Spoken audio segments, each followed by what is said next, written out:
اس کو کٹ کیا جا رہا ہے. یہ ML1 پہ کبھی بعد میں پروگرام کریں گے. کٹ کیا جا رہا ہے تو اس کو 5-6 ارب ڈالر کے بیچ میں لایا جا رہا ہے, لیکن بے شمار بیچ میں جو اس کے کمپوننٹس ہیں, جو اس کے ساتھ اٹیچڈ چیزیں تھیں وہ اڑا دی گئی. مثلا اس میں ایک فینسنگ ہے, وہ فینسنگ کو بھی کہہ رہے ختم کریں. یہ پرپوزلز ہیں, ابھی میں اس کو بعد میں کسی ویلاگ میں آپ کو باقاعدہ ڈاکومنٹری ایویڈنس کے ساتھ بتاؤں گا کہ نیا ML1 کیا ہوگا.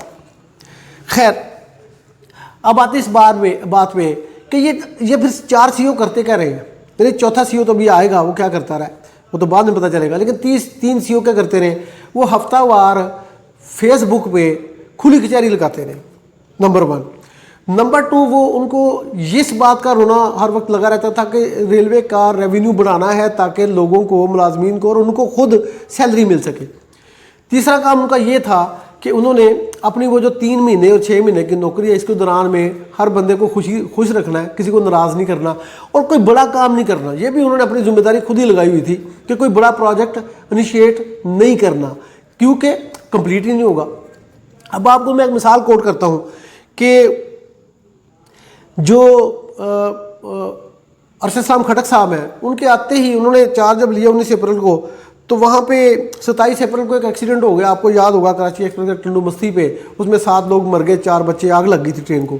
اس طرح سے سلمان صادق شیخ صاحب کے دور میں بھی اس طرح سے 2-3 ایسے حادثے ہوئے, اور ان کو آپ کو یاد ہے وہ سیلاب پڑ گیا. ان کو سیلاب کے معاملے جو ہے وہ ان کو کافی انہوں نے تنگ کیا. اس سے پہلے فرق تیمور غلزئی صاحب بھی وہ سیلاب کے دوران سندھ کی جو ٹرین تھی اس کو ٹریک کو وہ دورے کرتے رہے, اس کو ٹریک کو انہوں نے اونچا کیا. یہ ان کا کارنامہ ہے کہ اب جو سندھ کے اندر بارشیں ہوں گی تو ریلوے کا ٹریک جو ہے وہ ڈوبے گا نہیں, ٹرین چلتی رہے گی. یہ ان کا کام ہے. برج بنایا جو وہاں پہ کوئٹہ کے درمیان میں گر گیا تھا, وہ سلمان صادق شیخ صاحب نے. تو یہ وہ کام تھے جو ہنگامی طور پہ ان کے ذمے پڑ گئے, جو انہوں نے کنسیوڈ پروجیکٹس نہیں تھے. تو یہ ایک کچھ بھی نہیں کیا. مثلا یہ اچھا, خواجہ سعد رفیق جیسا ایک زیرک سیاستدان اور ریلوے کو بہت زیادہ انڈرسٹینڈنگ رکھنے والا وزیر, ان سے زیادہ میں نہیں سمجھتا کہ شیخ رشید کو آتا ہے. خواجہ سعد کو ہم نے کوئی ایسی اس ٹینور میں اور پچھلے ٹینور میں کوئی ایسی ڈیل میں نے کرتے نہیں دیکھا کہ جس میں ان کا پروفیشنلزم جو ہے وہ پیچھے ہٹتا نظر آتا ہو. کہیں پہ سیاسی مجبوریاں ہوتی ہیں, یہ آپ کو بھی پتہ ہے, مجھے بھی پتہ ہے, کہاں پہ وہ کمپرومائز انہوں نے نہیں کیا. حکومت ان کی پالیسی یا ان کے جو اتحادی ہیں ان کی پالیسی کی وجہ سے کرنا پڑا. اب انہوں نے پھر یہ 4 CEOs کیوں لگائے؟ انہوں نے 4 CEOs اس لیے لگائے کہ ان کی ایک پالیسی انہوں نے آتے ہی اناؤنس کی تھی کہ میں سینئر ترین کو لگا دوں گا. اب سینئر ترین کو لگانے کی یہ پالیسی جو ہے اس کے اندر اگر نوکریاں ان کی 3-3 ماہ کی تھیں یا 6 ماہ کی تھی تو خواجہ صاحب اس نوکری کو یا اس سروس کو, ان کی لینتھ کو تو نہیں بڑھا سکتے تھے. تو انہوں نے اس پالیسی کو مینٹین رکھنے کے لیے یہ 3-3 ماہ اور 6-6 ماہ والے جو افسر ہیں وہ لگا دیے.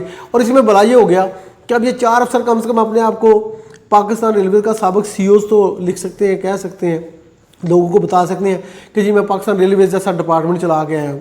اور ظفر زمان رانجھا صاحب وہ اپنے آپ کو فیڈرل سیکرٹری تو کہہ سکتے ہیں. یہ اچھی بات ہوئی ہے کہ ریلوے سروس کا بندہ فیڈرل سیکرٹری لگایا خواجہ سعد رفیق نے, اور خالد گدیزی صاحب کو ہٹا کے جوڈیشل سیکرٹری انچارج تھے اس وقت, وہ پاکستان ایڈمنسٹریٹو سروس کے آدمی تھے. اس کے بعد اب مدر علی شاہ صاحب کو لگایا, یہ بھی پاکستان ریلوے کی سروس کے آدمی ہے. تو ریلوے کی سروس کا آدمی جتنا انڈرسٹینڈ کرتا ہے اس ٹیکنیکل ڈپارٹمنٹ کو, کوئی اور نہیں کرتا. یہ سیدھا کام ہے, یہ غلطی نہیں ہے. یعنی یہ میں کہتا ہوں غلطی کیا, یہ اچھی بات ہے. تو یہ 1-2 افسر جو ہیں لگے ہیں, لیکن اب ان کے ہاتھ میں ہے کیا؟ ان کے ہاتھ میں کوئی چیز نہیں ہے. تو سینئرٹی کی بنیاد پہ یہ لوگوں کو لگایا جاتا رہا. اور یہ 4 جو CEOs جن کا میں ذکر کر رہا ہوں, 3 کا, چوتھے جو ہے وہ بھی شاید عزیز صاحب کو میں آپ کو یاد دلاتا ہوں. آپ کی ایک پرانی بات میرے پاس ہے, میں کرتے کیا, یعنی یہ بات ہے طارق خان صاحب جب چیف میکینیکل انجینئر تھے پاکستان ریلویز کے لوکوموٹیوز, یہ ان دنوں کی بات ہے. شاید انجم صاحب تھے اس وقت CEO ریلوے کے. تو ایک آپ کو پتہ ہے کہ جو ریلوے کے بجلی کے انجن تھے جو لاہور سے کھانے وال تک الیکٹریفیکیشن ہوئی تھی, تو اس کے کوئی 3 یا 4 انجن ایسے تھے جن کے بارے میں 2 ماہ پہلے ایک فیصلہ ہوا کہ ان کے اوپر کچھ لاکھ روپے لگتے ہیں, 5 یا 10 لاکھ روپے. تو یہ شنٹنگ کے کام آ سکتے ہیں لاہور سے لے کے اور رائے بنڈ تک یا کینٹ اسٹیشن تک جہاں پہ الیکٹریفائڈ ٹریک موجود تھا. لیکن اس کے 1-2 ماہ بعد ایک فیصلہ ہوا چیف میکینیکل انجینئر لوکوموٹیوز کی جانب سے, جس میں دستخط شاہد جو ہے وہ عزیز صاحب کے تھے. انہوں نے وہ 3-4 انجن جو ہیں ان کو کنڈم کر دیا, کنڈم ڈکلیئرڈ کر دیا. وہ انجن جو ہے وہ اس کی ویلڈنگ کی بتی سے کاٹ دیے گئے اور کاٹ کے ان کو ضائع کر دیا گیا. حالانکہ اس کے اندر وہ ڈھانچے تھے, ان کو اگر چاہتے ہیں تو وہ 2 4 6 سال 10 سال بلکہ اب تک شاید چل رہے ہوتے ہیں. اس کے اندر مکینیکل تو ہوتا کچھ نہیں, یعنی اس میں موٹر شوٹر تو ہوتی کوئی نہیں ہے, چھوٹی چھوٹی چیزیں ہوتی ہیں, بجلی سے چلتا ہے. یہ فیوچر میں بھی یہی چلے گا. یہ جو ڈیزل کے انجن ہے یا پٹرول والا معاملہ ہے, یہ اب آپ کو امپورٹڈ پٹرول نہیں چل نہیں پائے گا, ریلوے نہیں چل پائے گا اس سے, اب ML1 چاہے بنا بھی لیں. تو انہوں نے وہ کنڈم کیا. مجھے یاد ہے وہ سارے نوٹیفیکیشن, میں نے وہ خبر بھی دی تھی, میرے ریکارڈ پہ کہیں پڑی بھی ہوگی, شاید آج ٹی وی میں نے خبر یہ اس وقت براڈ کاسٹ کی تھی. تو یہ ان کے اب ان کو, لیکن جب یہ ابھی چائنیز کوچز آئیں, وہ جو ہے وہ AGM تھے میکینیکل کے, تو ان کے اوپر آیا کہ جناب یہ انہوں نے وہ چیک نہیں کی اور ان کے اوپر آلٹریشن کرنا پڑا. آلٹریشن کی, پھر میں نے ان سے بات بھی کی, بلکہ فیڈرل منسٹر نے مجھے کہا کہ آپ شاہد صاحب سے صحیح معنوں میں پوچھے, یعنی صحیح پکچر لیں. تو میں صحیح پکچر لینے گیا, انہوں نے بڑی مہربانی کی اور بڑی اچھی بریفنگ مجھے دی. اس کے بعد میں نے اس پہ ویلاگ بھی کیا اور اصل بات بتائی. اور یہ جو پرسیپشن بن رہی تھی کہ پاکستان ریلویز کے افسروں نے یا کسی اور وجہ سے بہت بڑی غلطی کر دی ہے اور غلط جو کوچز ہیں وہ آ گئی ہیں پاکستان کے اندر, وہ تو کراچی سے لاہور تک آئی ہی نہیں ہے, یعنی وہ نکارہ کوچز امپورٹ کر لی گئی. تو وہ خدا نخواستہ ایسی بات نہیں تھی. چائنیز فرینڈز جو اس سے ناراض بھی, انہوں نے کہا بھی, شکایت شکوہ بھی کیا حکومت پاکستان سے. لیکن بہرحال وہ شاہد عزیز صاحب کا میرا لیٹسٹ جو انٹریکشن ہے وہ یہ, اب توقع کرتا ہوں مہینے ان کے پاس وہی 3.25 ہے, 3.25 مہینوں میں جتنا وہ ان کا پچھلا کام جو چلا رہے ہیں ان کو کمپلیٹ کر جائے. میں آپ کو بتاؤں, لوگوں کے پاس اگر 3 مہینے بھی ہونا, وہ 3 مہینوں میں اپنا وہ کام کر کے جاتے ہیں جو مدتوں یاد رہتا ہے. اس کی کئی مثالیں کی دی جا سکتی ہیں, اس وقت ویلاگ لمبا ہو جائے گا, اس کی ضرورت نہیں ہے. اب آتا ہوں میں آخر پہ پینشن کی بات کروں گا. اب آتا ہوں میں وہ پھڈے کی یہ کیا ہو کہہ رہا ہے. پھڈا یہ ہے کہ 3 اگست کو ایک ہفتے بعد جو سینٹرل سروسز بورڈ ہے اس کا اجلاس ہونے والا ہے, جس کو چیئر کرتے ہیں فیڈرل پبلک سروس کمیشن کے چیئرمین, اور ساتھ میں شریک ہوتے ہیں مختلف منسٹریز کے سیکرٹریز اور اسٹیبلشمنٹ ڈویژن کے سیکرٹری. اب ریلوے کے کچھ افسروں کا کیس بھی اس کے اندر جانا ہے. ریلوے کے گریڈ 21 میں, یعنی 20 سے 21 میں ترقی کے لیے جانا ہے. تو 20-21 کے ترقی کے لیے ایک اس وقت جو چیف کمرشل مینیجر ہیں محترمہ مریم گیلانی صاحبہ, انہوں نے ایک کیس کر رکھا ہے اس وقت DG والٹن وقار شاہد صاحب کے خلاف کہ ان کی اور ان کی سینیئرٹی میں فرق ہے. یعنی مریم کہتی ہیں کہ میں سینئر ہوں اور وقار شاہد صاحب اس سینیئرٹی لسٹ کے مطابق جو 2013 میں بنی اس کے مطابق وہ کہتے ہیں کہ میں سینئر ہوں. اب وہ 2013 اور 14 والی جو لسٹ ہے وہ ابھی ڈسکس ہونے جا رہی ہے. تو مریم گیلانی کہتی ہیں کہ میں نے فیڈرل سروسز ٹریبیونل میں یہ کیس کر رکھا ہے کئی سال سے, اور سپریم کورٹ سے بھی اس کا فیصلہ آیا ہے, اور سپریم کورٹ نے اور فیڈرل سروسز ٹریبیونل نے یہ فیصلہ دیا تھا کہ مریم گیلانی کو جب بھی سینٹرل سروسز بورڈ ہو, سلیکشن بورڈ ہو, تو اس میں مریم گیلانی کا نام ہونا چاہیے, یا اس سے پہلے پاکستان ریلویز ان کی اصل یا حقیقی سینیئرٹی لسٹ ہے وہ بنائے. پاکستان ریلویز کی وزارت نے وہ سینیئرٹی لسٹ نہیں بنائی, جس کے خلاف مریم گیلانی صاحبہ دوبارہ FST میں چلی گئی, اور FST نے ایک آج آرڈر جاری کیا ہے جس کو آپ حکم امتناعی بھی سمجھ لیجئے یا اس میں کچھ وضاحت سمجھ لیجئے. وہ جو ایکٹنگ ممبر ہیں, ایکٹنگ چیئرمین ہیں اس کے FST کے, ان کا یہ میں ڈاکومنٹ آپ کو دکھا رہا ہوں.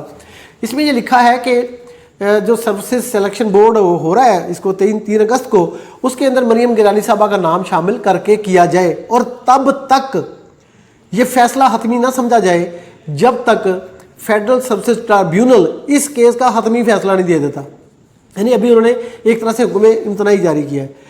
اب اس اجلاس میں جو لوگ جانے ہیں, یا پھڈا پہلے بتا دوں وقار شاہد کا اور مریم گیلانی کا پھڈا کیا ہے. وہ پھڈا یہ ہے کہ مریم گیلانی کہتی ہے کہ جب گریڈ 17 میں ترقی کا سینیئرٹی کا لیول جو ہے وہ انیشیل گریڈ 17 سے لیا جائے, اس وقت مریم گیلانی کہتی ہے کہ میں سینئر ہوں. لیکن بعد میں وقار شاہد صاحب کا جو کیس ہے وہ کسی اور طرح سے فریم ہوا, اور انہوں نے یہ پروف کر دیا کہ نہیں, مریم گیلانی نہیں, وہ سینئر ہے. تو 2000 جو ہے میں آپ کو بتاتا چلوں, 2013 میں جو لسٹ تھی سینیئرٹی لسٹ, اس کے مطابق وہ وقار شاہد صاحب سینئر ہو گئے. اب یہ کیس چلتا چلاتا یہاں تک پہنچا ہے. یہ جو سلیکشن بورڈ کی میٹنگ میں آپ کو بتا رہا ہوں ہو رہی ہے, اس کے اندر نمبر 1 پہ ٹاپ پہ ہے سفیان ڈوگر جو اس وقت DS لاہور ہے. اس کے بعد ہے مریم گیلانی کہتی ہے میں نمبر 2 ہوں, اور وقار شاہد کہتے ہیں کہ میں ہوں, یعنی 2 اور 3 کا پھڈا ہے. چوتھے نمبر پہ جو نام ہے نوید مبشر. یہ چاروں افسروں میں سے سیٹ ہے ایک, ایک سیٹ خالی ہے جو PRFTC کی ہے, اس کے شاید وہ MD کی ہوتی ہے, وہ سیٹ گریڈ 21 کی خالی, وہاں پہ پرائیویٹ سیکٹر کے جو افسر ہیں وہ لگے ہوئے ہیں. تو یہ سیٹ پہ گریڈ 21 کی پوسٹنگ ہو سکتی ہے, ایک ہی سیٹ ہے.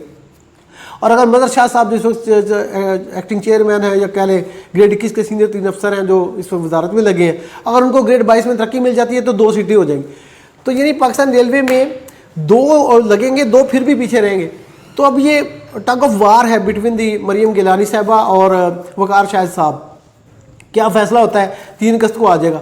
لیکن اب دیکھنا یہ کہ جو FST نے یہ جو حکمیں بتنائی جس کو میں کہہ رہا ہوں جاری کیا ہے, تو اس میں اگر اچھا اب آپ کو اور مزید بتاؤں کہ مریم گیلانی نے آج کی پیچھے بلکہ گزشتہ روز 17 تاریخ کو ایک خط بھی لکھا ہے سیکرٹری اسٹیبلشمنٹ کو, اور ان کو یہ کہا ہے کہ یہ فیصلہ آیا ہے FST کا یا حکم امتناعی آیا ہے, تو آپ جو سلیکشن بورڈ کرنے جا رہے ہیں اس میں سے آپ نوٹیفیکیشن کو روکیں کہ نوٹیفائی نہ کریں کہ فائنلی وقار شاہد کو ترقی دے دی گئی ہے گریڈ 21 میں یا نہیں دی گئی ہے, تب تک کہ جب تک وہ فائنل فیصلہ فیڈرل سروسز ٹرائبیونل کا آ نہیں جاتا. اب کس کا فیصلہ آتا ہے ان چاروں میں سے, کون ترقی پاتا ہے, یہ تو آپ کو 3 یا 4 تاریخ کو پتہ چل جائے گا. لیکن میں سمجھتا ہوں کہ یہ اس طرح کی جو رسا کشی ہے وہ پاکستان ریلویز کے تباہ حال سٹرکچر میں وہ مناسب نہیں ہے. اس کو بیٹھ کے وزارت کے اندر فیصلہ ہو جانا چاہیے کہ کیا کرنا ہے, کیونکہ پاکستان ریلوے کے پاس اتنا وقت نہیں ہے کہ ان لڑائی جھگڑوں میں پڑے. اس بنیاد پہ میں آپ کو آنیسٹلی کہہ رہا ہوں, پاکستان ریلوے کے اندر 2 بڑے واضح گروپس ہیں. یہ دونوں گروپ جو ہیں وہ ایک دوسرے سے کو نیچا دکھانے کے چکر میں رہتے ہیں. اس چکر میں نہیں کہ پاکستان ریلوے کو بہتر کس طرح کرنا ہے, میں اوپر آ جاؤں کہ میں زیادہ اچھا پروفیشنل ہوں, یہ نہیں. اس بات میں کہ اس کو پیچھے کیسے کرنا اور میں نے آگے کیسے بڑھنا, یعنی ایک دوسرے کو دھکم پیل. تو یہ اچھی بات نہیں ہے. میں ایک شہری کے طور پہ, ایک جرنلسٹ کے طور پہ پاکستان کے, میں سمجھتا ہوں کہ یہ مناسب بات نہیں, اس کو ختم ہونا چاہیے. اب آتا ہوں پینشن کی طرف. پینشن میں آج گزشتہ روز جمعرات کے روز جو ہے وہ AGPR سے جو مقبول گوندل صاحب کا ادارہ ہے وہاں سے اتھارٹی ایشو ہو گئی تھی, وہ اسٹیٹ بینک میں چلی گئی ہے, اور پاکستان ریلویز نے اس اتھارٹی کے تحت اسٹیٹ بینک آف پاکستان کو چیک بھیجنا ہے آپ کی پینشن کا. یہ پینشن کا چیک کیونکہ اب آگے 3 چھٹیاں ہیں, یعنی جمعہ, ہفتہ و اتوار, 2 تو عاشورہ کی ہیں اور 1 سنڈے کی, تو منڈے کی صبح کو یہ چیک جو ہے وہ اسٹیٹ بینک میں جائے گا. اور منڈے کی صبح, اس سے پہلے ایک بات اور سن لیں کہ وہ پوچھ رہے تھے کہ پینشن بڑھ کے ملنی ہے کہ کیا ہونا ہے پاکستان ریلویز کا. تو ایک بات میں نے آج بات کی ہے ممبر فائنانس کے دفتر میں اور یہاں FNCO کے دفتر میں, انہوں نے اس بات کو کنفرم کیا ہے کہ پینشن جو انکریز کی گئی ہے وفاقی حکومت کی جانب سے, اس میں وفاقی وزیر ریلوے خواجہ سعد رفیق نے ایفرٹ کر کے اس کو یقینی بنا دیا ہے کہ آپ کو یہ جو اضافہ ملے گا, یہ جو تنخواہ ملے گی اضافے کے ساتھ, پینشن ملے گی اضافے کے ساتھ ملے گی, اور جن کو سیلری ملنی ہے ان کو بھی بڑھ کے مل رہی ہے اس بار. تیسری بات یہ کہ پاکستان ریلویز کی جو پینشن تھی جون تک, وہ ماہانہ پینشن تھی 3 ارب اور 20 کروڑ روپے, یہ گرانٹ ملا کرتی تھی وفاقی حکومت کی جانب سے. اب خواجہ سعد رفیق نے اور چیئرمین ریلوے نے اور ممبر فائنانس نے, یہ جائنٹ ایک ایفرٹ ہے, اس میں کسی اس کو کریڈٹ دینے میں کوئی حرج نہیں ہے. اس مشترکہ کوشش کے بعد ریلیز کیے گئے ہیں جو پیسے, وہ ہیں اب 4 ارب روپے. یہ میں آپ کو خبر دے رہا ہوں کہ اب آئندہ آپ کی پینشن ملا کرے گی 4 ارب روپے, یہ اضافے کے ساتھ, اضافے کی وجہ سے, اور کچھ جو نئے لوگ ریٹائرڈ ہوئے ہیں ان کی وجہ سے. لیکن پینشن کی جو 17.5% کیلکولیشن ہے اس میں وہ میڈیکل الاؤنس شامل نہیں ہوتا, یہ حکومت کا رولز اور قانون ہے. تو میڈیکل الاؤنس کو نکال کے جو آپ کی پینشن بنتی ہے اس کے اوپر 17.5% کا اضافہ آپ کو ملے گا, یعنی ٹوٹل جو ڈرا پینشن ہے اس کے اوپر 17.5% یہ نہیں ہے. آپ اپنی پینشن کے حساب سے میڈیکل الاؤنس نکال کے کیلکولیٹ کر سکتے ہیں کہ آپ کو اگست میں کتنی پیمنٹ ہو گئی جولائی کے مہینے والی پینشن کی. تو یہ جو معاملہ تھا پینشن کا, انشاءاللہ اب تک پچھلی حکومت نے اپنا جو ہے وہ ذمہ داری پوری کی ہے کہ انہوں نے آپ کی پینشن کو ڈیفالٹ نہیں ہونے دیا. ورنہ ایک موقع ایسا بھی آیا تھا کہ 2 مہینے کی پینشن اکٹھی ملنا شروع ہو گئی تھی اور لوگوں کو بے یقینی کی صورتحال تھی. پینشن آپ کو مل جائے گی, تنخواہیں آپ کو مل جائے گی, لیکن اصل بات یہ ہے کہ پاکستان ریلویز کے تمام افسرز ایک چین آف کمانڈ کے تحت چلیں, اکٹھے چلیں, نئے CEOs کے ہاتھ مضبوط کریں. ان کے پاس وقت کم ہے لیکن اس کو آپ دن رات لگا کے کوشش کریں. ایک کام اگر آپ کر لیں کہ ٹرینیں وقت پہ آ جائیں, یہ تو آپ کر سکتے ہیں نا, یعنی ہر ڈویژن کا جو سپرنٹینڈنٹ ہے DS ہے وہ اپنی ڈویژن سے ٹرین کو بر وقت نکالتا جائے. تو